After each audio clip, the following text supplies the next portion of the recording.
बड़ी खबर, जहां जम्मू कश्मीर में विधायकों के नामांकन पर जल्द फैसला संभव है। आपको बता दें कि गृह मंत्रालय और एलजी कार्यालय जो है वो लगातार गहन समीक्षा कर रहे हैं और ये मामला अभी फिलहाल अदालत में लंबित है, लेकिन फिर भी ये प्रक्रिया जो है वो लगातार जारी है। एक उच्च स्तरीय बैठक में अंतिम मंजूरी मिलने की उम्मीद है। एक उच्च स्तरीय बैठक जो है वो होगी जिसमें कि तमाम बड़े चेहरे शामिल होंगे और एक निष्कर्ष तक पहुंचा जाएगा कि आखिरकार ये जो जम्मू कश्मीर में विधायकों के नामांकन पर फैसला लंबित है, ये कब तक संभव हो पाएगा। जम्मू कश्मीर में लंबे समय से लंबित विधायकों के नामांकन को जल्द मंजूरी मिलने की संभावना है। उच्च पदस्थ सूत्रों के अनुसार इस मामले पर केंद्रीय गृह मंत्रालय और उपराज्यपाल का जो कार्यालय है, सभी कानूनी, संवैधानिक और जितने भी पहलू हैं उनकी बारीकी से जांच कर रहे हैं।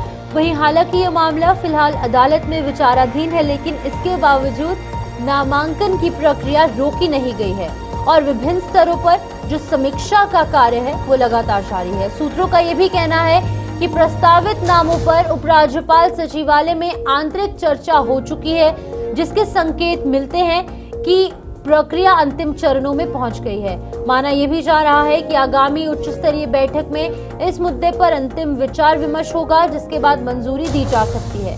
ये नामांकन विधानसभा की ताकत और कामकाज पर सीधे तौर पर महत्वपूर्ण तरीके से प्रभाव डाल सकता है।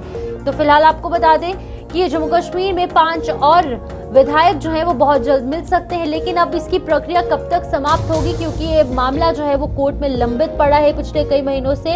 अब देखना ये होगा कि कब तक फैसला आएगा और कब तक जम्मू कश्मीर को नए नुमाइंदे मिलेंगे। हमारे साथ सीनियर न्यूज एडिटर ज्वाइन कर चुके हैं विनोद सर।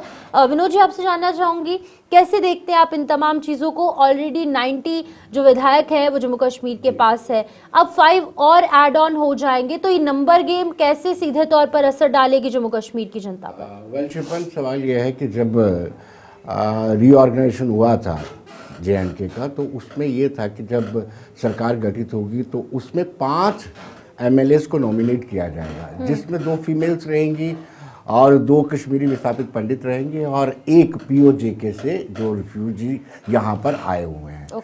और ये अधिकार बिल्कुल उपराज्यपाल मनोज कुमार सिन्हा के पास था, उन्हीं को करना था, लेकिन इसको चैलेंज कर दिया गया। इसको कोर्ट में चैलेंज कर दिया गया। कोर्ट में ये कह करके चैलेंज किया गया कि ये राइट जो है इलेक्टेड गवर्नमेंट का बनता है और मामले की सुनवाई चल रही है। 27 फरवरी को अब इस पर बहस होनी है, यानी इसी महीने 27 फरवरी को इस पर बहस होनी है। बहस के बाद कोर्ट अपना डिसीजन सुनाएगा कि ये राइट किसका, असल में ये किसका अधिकार क्षेत्र आता है कि 5 MLAs को नॉमिनेट किया जाएगा।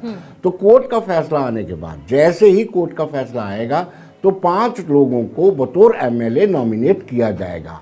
और मुझे लगता है कि जिस तरीके से कॉन्फिडेंस है, ऐसा लग रहा है कि कोर्ट जो है LG के हक में फैसला दे सकते हैं, यानी लोक भवन के हक में फैसला दे सकते हैं। तो फिर वो सूची भी तैयार की जा रही है। इस वक्त गृह मंत्री का जो विजन था उस पर भी इन 5 नॉमिनेशन पर चर्चा की गई है विस्तार से। ओके विनोद जी, देखिए एक बार फिर से CM वर्सेस LG की चीज़, एक बहुत बड़ा एग्जाम्पल इस बार फिर से देखने को मिला। जब ऑलरेडी कहा गया था कि LG की तरफ से नॉमिनेट किए जाएंगे, लेकिन जब उसे चैलेंज किया गया, अब ये पूरा मामला कोर्ट में पहुंच गया है, तो कहीं ना कहीं हम एक और एग्जाम्पल इसे कह सकते हैं CM वर्सेस LG का। बिल्कुल, डे 1 से ऐसा लग रहा था कि जैसे ही गवर्नमेंट इलेक्ट होगी साथ साथ में ही इन MLAs को भी नॉमिनेट कर दिया जाएगा। जैसे मैंने आपको विस्तार से बताया, बाइफरकेट करके बताया कि 2 MLA फीमेल्स होंगे नॉमिनेट करने वाली, 2 कश्मीरी विस्थापित होंगे और 1 POK का होगा। लेकिन जैसे इनको चैलेंज कर दिया गया, कंट्राडिक्शन और बढ़ गई। अब मामला कोर्ट में है, कोर्ट जो फैसला लेगी, तब तक इन नॉमिनेशन नहीं हो सकती है जब तक कोर्ट अपना फैसला नहीं सुनाती है। और 27 फरवरी को इस मामले को लेकर के कोर्ट में सुनवाई है। अगर 27 को ही फैसला आता है तो जल्द ही मार्च के पहले हफ्ते ही इनको नॉमिनेट भी किया जा सकता है। विनोद जी, अगर एलजी के पास ये पावर गई कि एलजी को 5 जो यहाँ पर एमएलएज है वो नॉमिनेट करना है, तो कहीं ना कहीं ऑलरेडी बीजेपी स्ट्रॉन्ग ऑपोजिशन के तौर पर विधानसभा में हम देख रहे हैं 29 एमएलएज बीजेपी के पास है, और अगर 5 एड ऑन हो जाते हैं तो 34 का ये नंबर बन जाएगा। तो पावर बैलेंस में एक बड़ा मेजर शिफ्ट हम देख सकते हैं विधानसभा के अंदर। बिल्कुल डेफिनेटली, अगर तो ये अधिकार क्षेत्र जाता है एलजी या लोक निर्माण भवन, लोक भवन में, तो स्वाभाविक सी बात है एलजी बीजेपी के रिकमेंडेड लोगों को ही नॉमिनेट करेंगे।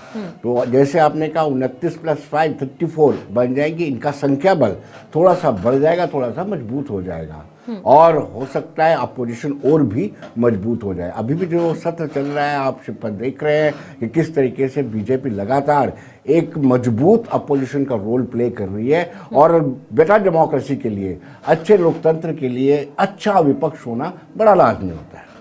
विनोद जी, अक्सर हम देखते हैं कि एमएलएज को जो है वो जम्मू कश्मीर की जनता चुनकर असेंबली तक पहुंचाती है, लेकिन इस बार ये 5 नाम जो रहने वाले हैं वो हाई कमान एलजी या फिर जो यूटी गवर्नमेंट है उनकी तरफ से रखे जाएंगे। तो जनता इन 5 नामों को कैसे स्वीकार करेगी, जनता कैसे देख रही है इन 5 नामों को? देखिए, कोई नई बात नहीं है। इससे पहले जब फुल फ्लैश स्टेट हुआ करती थी तब भी हमारे 87 एमएलएज होते थे, 2 नॉमिनेट किए जाते थे और 2 फीमेल नॉमिनेट की जाती थी। उसमें कोई ऐतराज़ नहीं होता था। जो रूलिंग पार्टी होती थी उसी से ही एमएलएज आते थे, वो दोनों फीमेल्स, तो भी नॉमिनेट होते थे। नया प्रचलन नहीं है। ये है कि पहले 2 होते थे, अब 5 हैं, और 5 को नॉमिनेशन के बाद कहीं ना कहीं कबूल तो करना ही पड़ेगा जनता को। ठीक है, बहुत बहुत शुक्रिया तमाम जानकारी आपने साझा की विनोद जी। लेकिन अभी फिलहाल अगर हम बात करेंगे जम्मू कश्मीर की, तो यहाँ पर जम्मू कश्मीर में जो है